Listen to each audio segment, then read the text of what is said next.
Timnas U17 mulai perjuangan malam ini di panggung Piala Dunia U17 di Qatar. Bagaimana peluang mereka untuk melangkah lebih jauh di ajang ini?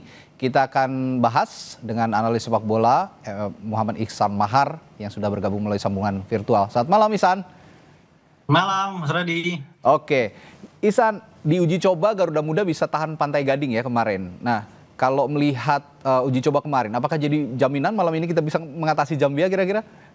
Iya, bisa dikatakan bisa jadi tolak ukur dulu gaya permainan kita karena melihat melawan para Pantai Gading, ditambah juga kita terakhir melawan Panama bermain sangat bertahan di situ dengan pola 5 back sejajar seperti yang dilakukan oleh Coach Nova sejak kualifikasi Piala Asia di Kuwait tahun lalu. Jadi memang ini pakem yang akan kita lihat, pakem yang sudah sangat dikenal oleh Zabigoli dan kawan-kawan. Nah, tapi di sisi lain tim Zambia ini meningkatnya luar biasa dalam setahun terakhir sejak mereka kalah dari Burkina Faso di perempat final Piala Afrika.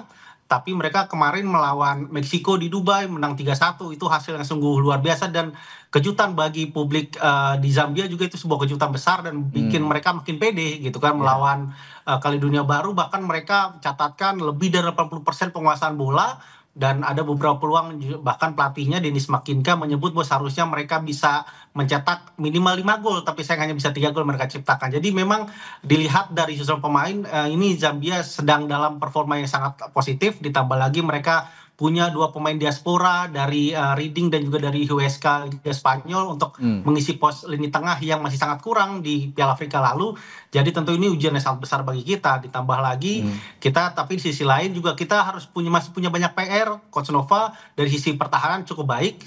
Kita di 3 uji coba terakhir 2 diantaranya imbang melawan Paraguay, melawan Pantai Gading, bahkan kita clean sheet. Tapi kita punya masalah di lini depan, lini serang kita sejak kita melawan Makedonia di Sofia, Bulgaria bulan lalu itu kita rata-rata hanya bisa mencetak 1 gol per pertandingan, bahkan tidak pernah ada game yang kita mencetak lebih dari 2 gol melawan timnas yang setara dengan kita. Jadi ini tentu PR yang tentu kita lihat saksikan bagaimana nanti Coach Nova mencari jalan keluar dari masalah efektivitas serangan. Ya, rintangan pertama melawan Zambia, belum lagi nanti ada rintangan kedua melawan Brazil. Tapi kita bicara Zambia dulu. Tadi Anda sudah menyinggung soal taktik ya. Kalau sekarang kita lihat taktik high pressing Indonesia di awal pertandingan, kalau memang itu diterapkan, kira-kira bisa mempengaruhi alur bola Zambia nggak, Ihsan? Nah, ini juga cukup berisiko juga karena kalau melihat gaya main Zambia itu mirip seperti Mali di Piala Kemerdekaan di Medan beberapa Agustus kemarin ya. Gaya ketika kita main coba high pressing tinggi, berisiko bahwa mereka bisa main direct pass yang bisa mengincar pemain-pemain sayap mereka sangat cepat.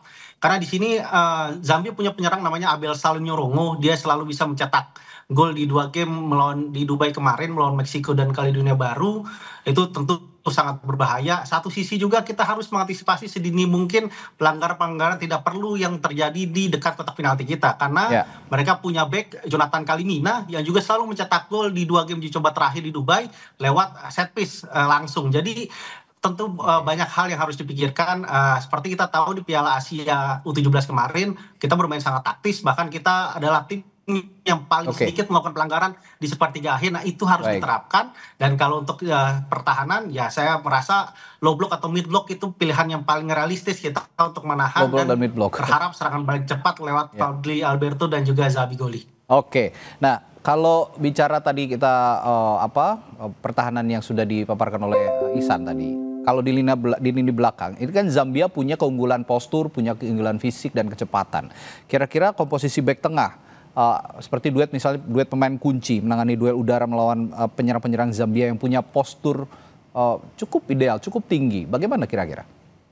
Nah, tentu kita tidak akan bisa langsung beradu duel dengan back Zambia karena mereka punya back yang juga kapten tim James Sibene yang itu posturnya sudah 1,8 meter untuk anak usia masih 16 tahun, tinggi sekali pemain ini gitu kan. Bahkan kemarin foto sejajar dengan tim Meksiko dia menjulang sendirian, ada dua temannya lagi, Kalimina dan satu lagi tandemnya di lini belakang yang sangat tinggi.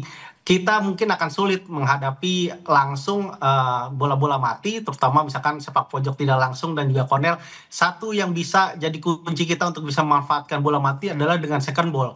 Hmm, Dengan pantulan, buangan bola ya. mereka, clearance mereka yang tidak sempurna, harus ada pemain yang benar-benar bisa membatasi itu sehingga kita bisa menang second ball dan itu bisa jadi peluang kita dalam proses set piece.